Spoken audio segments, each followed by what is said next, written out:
quenamos cannabis que vivos. De un día para el otro cambiamos cultivos. Cambió los tractores por las avionetas. Y en este negocio que nadie se meta. La pipa del peje, la pipa del peje, la pipa del peje. Llegamos a las 11:30 de la mañana y está sonando la pipa del Pepe porque después de tantos años, ¿no? Yo me acordaba, el planchero de la pasiva fue en el 2012, que motivó ese paquete de medidas, entre las cuales estaba, y lo que más llamó la atención, la legalización de la marihuana, y ahora, en 2017, se vino a cumplir con todas las patas, incluida la venta en las farmacias.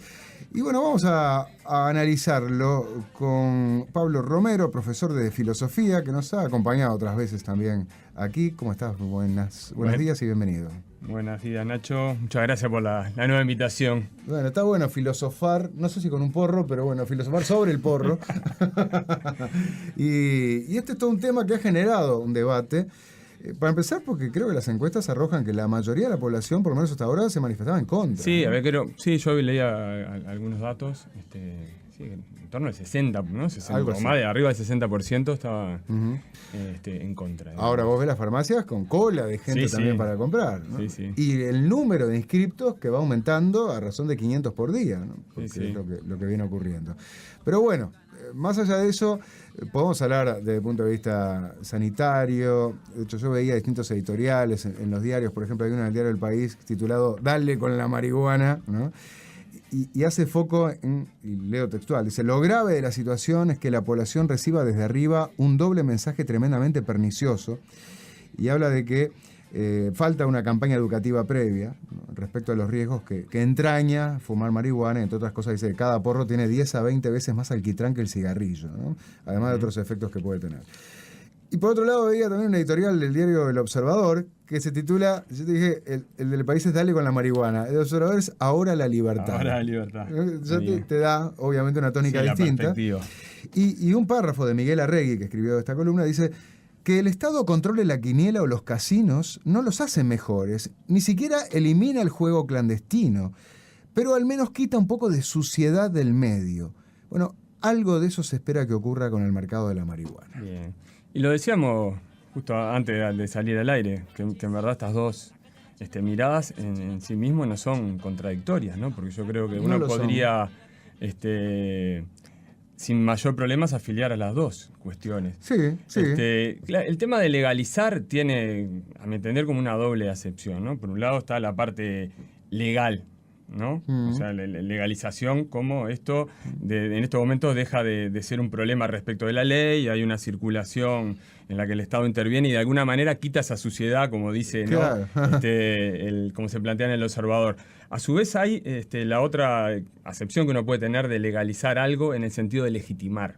Claro. ¿No? Entonces yo creo que en esa perspectiva de la legitimación, ahí coincidiría un poquito más con lo del País, en el sentido que se señala que quizás hay una legitimación simbólica. A ver si la diferencia sería una cosa decir se puede hacer y otra cosa decir está bien que se haga. Exacto. ¿No? Pero es crucial esta Lo diferencia. primero es legalizar, ¿no? Y lo segundo es legitimar. Claro, porque en verdad tiene ese horizonte simbólico, ¿no? También cuando uno habla de legalizar, como legitimar. Eso de alguna manera está bien. Mira, yo te voy a contar después una anécdota de mi laburo en el liceo, ¿no? De profe. Bueno, ya vamos a eso, mirá. Porque tiene que ver con esto, con el efecto simbólico que también tiene. Y sobre todo en las franjas más vulnerables, que para mí pueden ser en la adolescencia y en algunos sectores, digamos, en donde la droga aparece vista desde otro lugar en la que las puede ver de repente una persona mayor de edad, con otro andamiaje en la vida y con una funcionalidad social ya instalada, ¿no? Pero de repente en algunos otros lugares, digamos que el efecto de la droga en esa cabecita es más compleja, diría yo, que es más problemático. Sobre todo ¿no? la cabecita de un menor, a ver, para empezar a hablar. Exacto, ¿no? De arranque. Entonces, mira, yo tenía un gurí... Donde no está legalizada, pero puede estar legitimada. Sí, exactamente. Y esa es una diferencia crucial, ¿no? Insisto sobre ese punto. Tenía un gurí que estaba, ya hacía como por tercera vez primero, en torno a los 15 años, y venía con un consumo evidentemente diario. Digamos, no era ¿De marihuana? No era dentro del liceo, sí, de marihuana, fumaba afuera, las autoridades estaban al tanto, habían hablado con él, con los padres, o sea, él tenía todo blanqueado, incluso en el mundo adulto que le rodeaba, había esa cuestión permisiva respecto de, bueno, está... ¿Cuántos años tenía? 15 años. 15 años. Y en algún momento que yo charlé con él en clase, ¿no? Porque por supuesto que hay un tema de que le impedía, digamos, un normal estar en la clase, digamos, estaba colgado en otras cosas. Claro, no se podía concentrar. Más que en el tema de contenidos, problemas de aprendizaje, de memoria, que estaban vinculados a ese consumo, que ya era un consumo complejo, ¿no? Y siempre me quedó grabado, porque en ese momento fue que empezó la campaña, de esto hará 2-3 años, ¿no? Estaba en el auge un poco la campaña de Mujica del gobierno de Frente en general, pero de Mujica en particular. Y él me hace una respuesta muy de chiquilín, pero que tiene ese efecto simbólico, que me dijo, no, pero si hasta el presidente dice que está bien. Claro, y en verdad Mujica no dice que está bien, o sea, en ningún momento tampoco dijo fumar está bien. En verdad las referencias públicas han sido por el contrario, ¿no? Claro. Sí, bueno, toda adicción es mala, la droga si genera adicción es malo, pero ¿qué se instaló en ese imaginario? Y sí, la idea hasta el presidente dice que hay que fumar. Claro, o sea, la referencialidad pública moral de una comunidad, que de repente el Estado es el que, ¿no?, juega ese papel, aparece frente a los ojos del adolescente, ¿no? Como diciendo, pero si el presidente, o sea, si las autoridades, si el mundo adulto de referencialidad absoluta, de responsabilidad ejecutiva respecto de políticas públicas, señala que fumar de alguna manera está bien, es legal, porque en esa... La interpretación que pueden hacer los gurises de lo legal no es en la interpretación que podemos hacer nosotros respecto de las leyes, de quitar esa suciedad de entre medio. Lo que había era una legalización que era simbólica, ¿no? Entiendo. Y yo creo que eso es como... es como tirar una granada en el medio de una situación ya un poco devastada, ¿no?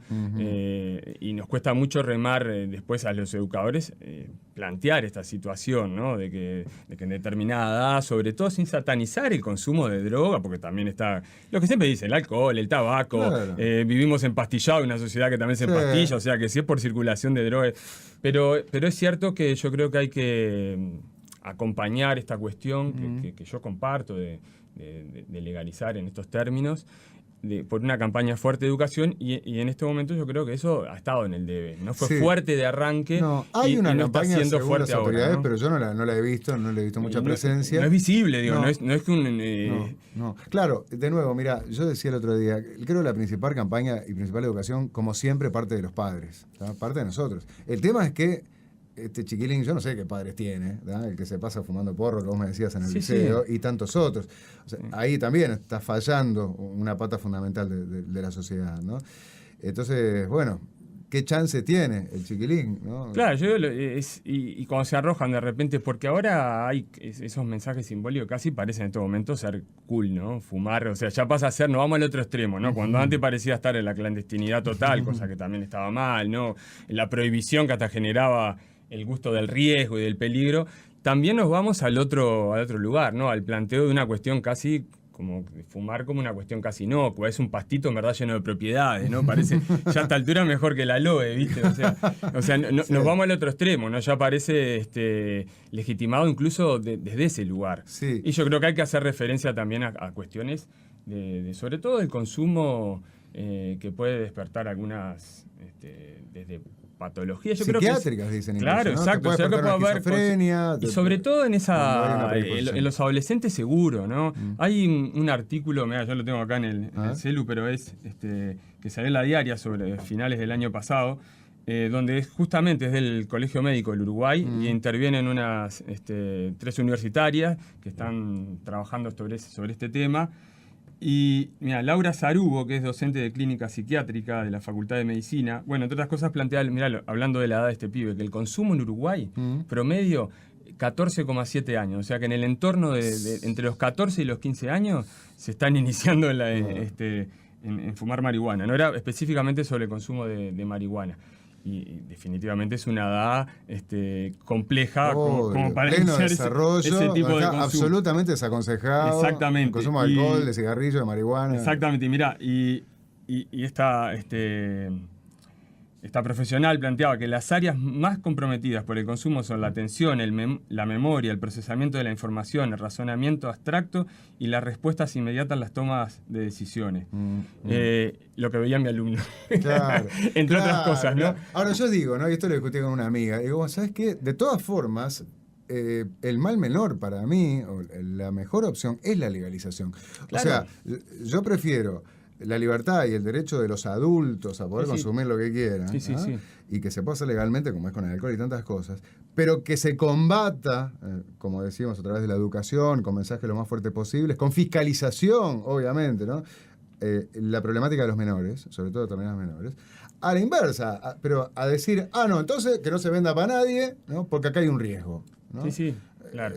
No, por eso te decía lo que decíamos al comienzo, para mí son dos instancias diferenciadas, pero el hincapié, lo que a mí me preocupa, no me preocupa lo otro porque yo creo que está muy bien que se legalice y que de alguna manera se saque hasta de situaciones de peligro, a mucha gente que consume y que es absolutamente, que no está expuesto de manera vulnerable a esta situación de consumo, o sea... Claro. Es un consumo hasta recreativo o con todas esas cualidades positivas. Con esa lógica restrictiva, ¿cuántas cosas tendrías que ilegalizar? Y ¿no? tiene si que suponen ver, un riesgo para la gente. Y tiene que ver con una cuestión que tiene que ver también con la esfera privada. O sea, que en este momento puede intervenir el Estado, que en verdad es un participante público, pero...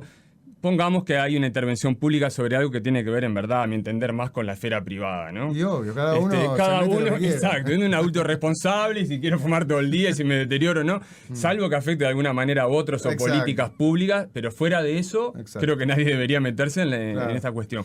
Pero yo sí creo que es responsabilidad, ahí sí, pública, esa franja vulnerable, ¿no? De adolescentes o apenas salido de esa edad y que están en situaciones de consumo de riesgo, en donde de repente ahí sí el consumo, mira, como decíamos en el barrio, no sé, porque vos también todos pasamos por situaciones también vinculadas, ¿no? Al consumo entre barra de amigos, y siempre decíamos nosotros, ¿no? En mi adolescencia siempre me acuerdo con mis amigos decir, lo que pasa es que para fumar hay que tener cabeza, es aquella vieja expresión que decía, ¿no? Pero tiene que ver también con eso. Obvio. Porque nosotros sabíamos que la exposición, por ejemplo, a gurises con un déficit socioeconómico y cultural, si además le agregase un consumo diario de marihuana, no es lo mismo. No es lo mismo. Es lo de la puerta de entrada. ¿Cómo cae esta cuestión? A mí se puerta de entrada de droga, ¿sí o no? Depende. Claro. ¿No? ¿Cuánta gente fuma marihuana? Y recibimos un mensaje el otro día, hace 30 años, y me no dice, ha ingresado. Y no tomo ni alcohol, me dice. O sea, depende mucho de esa cabeza. Y está bueno entonces llamado atención con esas cabezas. Excelente análisis sobre la legalización de la marihuana, dice acá un oyente. Y antes de ir a la tanda, vos sabés que te planteo otra cosa, ¿no? Y le planteo a esa gente o a ese 60 y pico % que está en contra. Y digo, ¿por qué está en contra? Hay opciones válidas, yo tengo que respetar, como todo el mundo, la postura de un lado y del otro. Pero me decía una amiga el otro día, ¿hasta dónde no hay un miedo a lo desconocido? Que es lo que yo planteaba, ¿no? ¿Por qué el rechazo? No, porque no lo conoces y eso genera miedo. Y mi amigo me decía, sí, y más allá de miedo al desconocido, miedo a perder el control, que es lo que genera la droga, y hasta miedo al placer. Sí. Y vos sabés que me dejó pensando de eso. Bueno, ¿no? esta instancia también me parece que puede abrir, y este artículo que nombraba la diaria también plantea eso, ¿no? Poder plantearse sin prejuicios e investigar un poquito más sobre la temática. O sea, que esté en el tapete, incluso ¿no? Con la legalización misma, ya de por sí. Creo que arroja algo positivo es que discutamos este tema, ¿no? Porque primero que creo que hay una forma de exponer a la luz, formas de sincerarse respecto del consumo y también de discutirlo, de debatirlo. Es una instancia de debatir lo que a alguno le parece que resulta negativo o positivo. Porque así como estaba el riesgo que manejás vos, yo creo que también está la posibilidad, la oportunidad, ¿por qué no? De que personas adultas que hasta ahora no aprobaron, experimenten con esto y quién te diga que encuentren un alivio para un dolor, por ejemplo, o un momento de placer o una potenciación de un orgasmo, por decirte algo, ¿no? Y que se instale la discusión, Nacho, también en la casa, porque yo creo que a veces los padres, ¿no? O lo que hablamos hoy, que a veces tiene que ver con la educación, vos decías, en la familia, que es el primer lugar de educación. Yo creo que esto puede disparar a veces hasta alguna, ¿no? Entre telón de charla al pasar, porque escucharon acá o allá, o porque están o porque un padre comenta estar en contra o a favor. Es que ahora, y alguien pasó. Yo tengo un hijo de 11, otro de 14 recién cumplido, y el de 11 me planteó el tema. Claro, todo el mundo habla de la marihuana. Claro, como está en el tapete dar ahí. Mi opinión al respecto. Exacto. Y ahí es delicado también, porque decís, bueno, para tu hijo menor de edad, obvio que no existe posibilidad de que se fume un porro y tenés que ser muy claro en el mensaje, me parece, ¿no? Y eso es lo que... Pero, ¿cómo haces eso sin necesariamente demonizar algo? Porque quizás no hay necesidad de demonizarlo, ¿no? Exacto. Y esa es la tarea que un padre de familia es tan similar como la del educador. O sea, ¿no? Cuando yo enfrenté a este gurí que te contaba la anécdota, también pasaba por ahí. O sea, yo no iba a satanizar o demonizar su consumo porque tampoco lo entiendo así. Claro. Pero sí me parecía que había que exponer los riesgos de determinada edad, ¿no? De que él estaba estudiando, que en algo lo estaba afectando en ese sentido, que era un gurí que estaba en pleno desarrollo y que de repente no era una edad para consumir de ese modo. Exacto. O sea, y como él lo estaba viviendo, Sí. porque además había, digamos, un cierto mito sobre, ¿no? La droga casi pasaba por... Y los pibes de la placita, la cuestión vincular afectiva que estaba atado a ese consumo de marihuana y al estar alejado de, por ejemplo, formas de estudiar la institucionalidad como lo contrario, ¿no? O sea, la vida estaba en fumarse el porrito en la plaza. Entonces, digo, hay un mundo más amplio. Claro. Y vos podés consumir desde otro lugar de cabeza. Es una buena oportunidad para discutirlo con nuestros hijos y nuestros adolescentes, ¿no? Sin duda. Bueno, que sirva para eso, ¿no? Bravo por Pablo Romero, brillante, simple y claro, siempre lo sigo en las redes, dice Graciela. Bueno, muchas De gracias. hecho te pueden seguir, sí, a través de distintos lugares, ¿no? ¿Cómo hace la gente, no? En Twitter. En Twitter, en Facebook, sí, estamos ahí. Mando correos para todos lados, dando, ¿viste? Sigo a la vieja usanza del También, correo. me llegan, sí, periódicamente. Tiene algún canal en YouTube, así que bueno, sí. Nada, haciendo... Bueno, y para seguir entonces la cabeza de este profesor de filosofía, después de la tanda, vamos a hablar de otro aspecto que justamente él está exponiendo estos últimos tiempos, que tiene que ver con la cultura y con las culturas. Bien, y mira, podemos reenganchar desde esto de los pibes de la placita. Bueno, ¿no? dale, Bueno. cuando sigamos poniendo... Las cosas en su sitio. Sácate la Chinatron, venga ya esa Chinatron, quémame la Chinatron.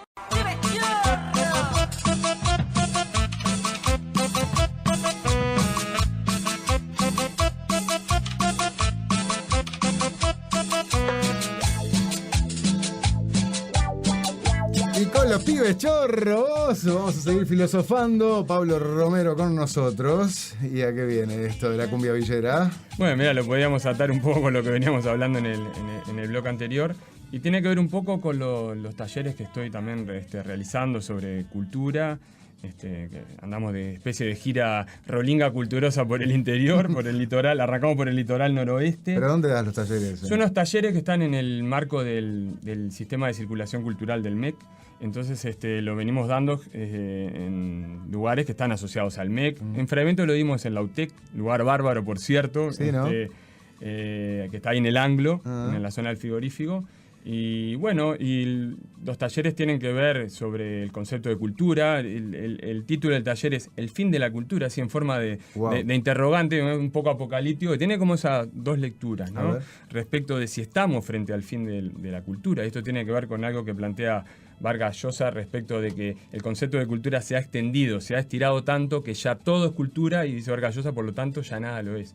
Porque si todo vale lo mismo, dice, todo se pierde valor, y hay como una especie de suspensión del juicio, ¿no? De juicio valorativo. Y esto tiene que ver, esa primera parte, con esto de la cumbia villera, porque me hacía acordar, y los pibes de la placita, cuando se planteó hacer unos talleres sobre cumbia villera en el MEC hace unos años, Sí.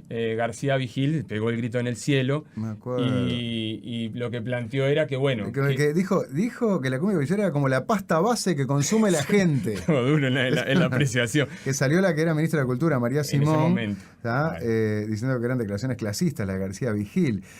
Es todo un tema, porque por un lado, claro, está esa acepción mucho más abarcativa de la cultura, ¿no? Como que, bueno, cultura es todo, ¿no? Todo lo que es una expresión de distintos grupos, tribus urbanas, Exacto. sea la cumbia villera o sea Tchaikovsky, ¿no? Y en ese sentido es verdad, son expresiones culturales, ¿no? No sé qué opinas vos. Sí, no. Yo creo que el concepto de diversidad cultural llegó para instalarse y es bienvenido. Lo que Vargas Llosa denunciaba era que ya ni siquiera hay posibilidades de graduar, de decir, bueno, esto es preferible a lo otro, o tiene un grado de complejidad que lo hace dar un valor por encima de otro producto cultural, por decirlo de algún modo, ¿no? Claro, Entonces, ¿todo vale lo mismo? Exacto. Dice que al final se generaban, en nombre de la diversidad, como guetos culturales, ¿no? Esto tiene un valor por sí mismo y no hay posibilidad de discutirlo con nadie más, porque tiene ese valor al ser una expresión contextual de determinado gueto o determinado producto cultural, ¿no? Y no sé cómo lo ves vos, pero acá hay una tendencia de lo políticamente correcto, ¿no? De hace unos años. Y capaz que en esa corriente se enmarca esto de que no oses criticar. Lo que decía García Vigil era, planteaba que para él la cultura tenía que ver con un sistema de valores deseables, ¿no? De lo que circula en una comunidad, y que de repente la letra de la cumbia villera, por más que era una expresión genuina de un sector y que por lo tanto tenía ese valor, representaba, por ejemplo, una apología del delito, de las drogas, de la cosificación de la mujer, y entendía que al menos había que instalarse un debate desde ese lugar, claro, ¿no? Más allá de los valores que él no le veía tampoco musicalmente a la cuestión artística. Claro, ese es otro tema también. Pero, ¿no? claro, porque en cultura uno puede pensar en términos no vinculados como la cultura a las bellas artes, a las artes, la parte más estética, y la cultura, que ahí es mucho más complejo, vinculado al sistema valorativo, ¿no? Porque ahí el respeto, ¿no? por aquel que tiene un sistema de valores diferente, y cuando definimos cultura incluye el sistema de valores, ahí es de una complejidad enorme, Nacho, porque ahí es donde nos vamos al hueso del asunto complejo. Mirá lo de los sirios, ¿no? Cuando llegaron acá, tuvimos una situación, por ejemplo, Javier Miranda, que en ese momento estaba al frente de la Secretaría de Derechos Humanos, tuvo que ir a hablar con algún padre de familia para decirle que a la mujer no la podía golpear. Ah, claro. Y había un tema de hábitos, de tradiciones, de cultura, donde el tipo no entendía que le estuvieran diciendo que él no podía golpear a su mujer. Claro, ¿no? para y el él tipo eso le no decía, está mal. bueno, pero esto acá es un delito. O sea, fuera de explicarle que estaba mal, le decía, pero esto acá es un delito. Acá y el tipo no había manera de hacerle entrar en cuestión. Y ahí es donde entra en juego. Sucedió en Francia cuando Francia prohibió a las estudiantas musulmanas entrar con velo a las aulas, ¿no? de educación media, porque entendían que se atentaba contra los derechos de la mujer. Y en Francia se respetaba esa cuestión, pero era una forma violenta contra una cultura que venía con esta tradición y hábito. Y bueno, hubo un choque fuerte. Ahí es que prima, o sea, si podemos hablar de derechos humanos universales, o la diversidad cultural implica siempre respetar el otro, ¿no? Y decir, bueno, cada cultura tiene su contexto, sus valores, y hay que mirarlos de afuera sin intervenir o de alguna manera sin participar en decir, no, mira, esto está mal. ¿Y vos qué postura tenés al respecto? No, yo creo que el debate argumentativo tiene que estar siempre. O sea, yo creo que hay valores universales que están por arriba de los contextos particulares. A mí, o sea, me parece bien que una cultura se dé determinadas prácticas, pero si esas prácticas atentan contra valores universales, yo creo que hay que de alguna manera, al menos fomentar, no entrando a los bombazos, ¿no? Porque también hay formas, ¿no? A veces el universalismo ha legitimado formas de imperialismo violento, bien, digamos. Pero no hablar prácticas porque la cultura así lo indica, por ejemplo, pegarle a una mujer, ¿no? Exacto, y también yo creo que no significa ni prohibir ni censurar. García Vigil creo que llegó un poco a ese extremo. No hay que hacer los talleres sobre cumbia villera, hay que esconderlo, barrer bajo la alfombra. No, tampoco estaría en el posicionamiento, pero sí creo que hay que generarse una discusión que tiene que ver sobre los contenidos culturales. Ahí sí, yo creo que hay que valorar. Sobre los contenidos y sobre la calidad de los mismos, exactamente, por ejemplo. Sí. Bueno, saltó ahora la polémica del bicho que no tenía lugar en el Teatro Solís. Bueno, eso el Fata Delgado dijo, pedí el Teatro Solís, me dieron un boleo, pero viene Babasónicos y a la orden. Uruguay nomás. Estaba enojado. Y sigue respondiendo porque a esa vieja dicotomía tiene una definición más tradicional de cultura, donde hay como lugares que corresponden a una élite que decide, ¿no?, qué es un producto cultural, por ejemplo, que puede estar en el Solís y cuál no. Y bueno, es una discusión que en definitiva está bien que se instale porque reabre esta cuestión de, bueno, valoremos y dejemos también de decir, bueno, por simplemente existir una comunidad y su producto cultural no significa que de por sí sea un valor, más allá de lo positivo de esa diversidad. ¿Me entendés lo que yo digo, Nacho? Yo entiendo, una cosa es la expresión cultural. Tiene que ponerse en cotejo con otras también. Y me parece que hay que debatir, eso argumentar y dejar de ese lado ser correctos políticamente. Claro, ¿no? Otra cosa es el análisis y la evaluación artística de esto. Exacto, bueno, ¿no? Exacto. O sea, me parece que está bien que el Fata discute y lo plantea y argumente el por qué tiene que estar y por qué su valor, su producto cultural está a la altura también de otro y merece estar en el Solís como tanto otro. Pero hay que dar esa discusión. Te entiendo. Y una discusión que merece darse también desde esos dos puntos de vista, ¿no? Del valor que tiene como expresión de, ¿no? Pero también del valor artístico que en sí puede tener esa obra. Exacto, ¿no? Exacto. Así que esto es parte de los talleres que está bueno, muy interesante. Un poco es instalar esta discusión trabajándolo con gente que está justamente en el ámbito de la cultura, ¿no? Muy bueno. Bueno, siguen llegando muchos mensajes de gente que opina sobre esto. La cultura en Uruguay siempre se miró por pseudo mentalistas con lentes a media nariz y barba candado. Hoy día las murgas actúan en el Teatro Solís, dice Alejandrito. Sí. Es cierto, había una apertura en ese sentido, sentido, ¿no? Claro, por eso, tío, de verdad antes había una mirada más, si se quiere, elitista y aristocrática, sí. Y se ha abierto el terreno en la discusión de la diversidad cultural, en ese sentido de las manifestaciones culturales, de darle también un valor. Pero me parece... Democratización no es equiparación. Exactamente. No vale todo lo mismo y todo... Exactamente. ¿No? El llevar al extremo el otro péndulo es también cometer el mismo error que esa mirada elitista y aristocrática. Me encanta. Se nos fue el tiempo, Pablo, pero un placer tenerte acá. Gracias por la invitación. Seguramente se repita en breve. Dale. Gracias. Pablo Romero, profesor de filosofía. Vamos a la última tanda y terminamos de poner las cosas en su sitio. Saca un papelillo, me preparo un cigarrillo y una china para el canuto de hachís. Saca ya la china trombe.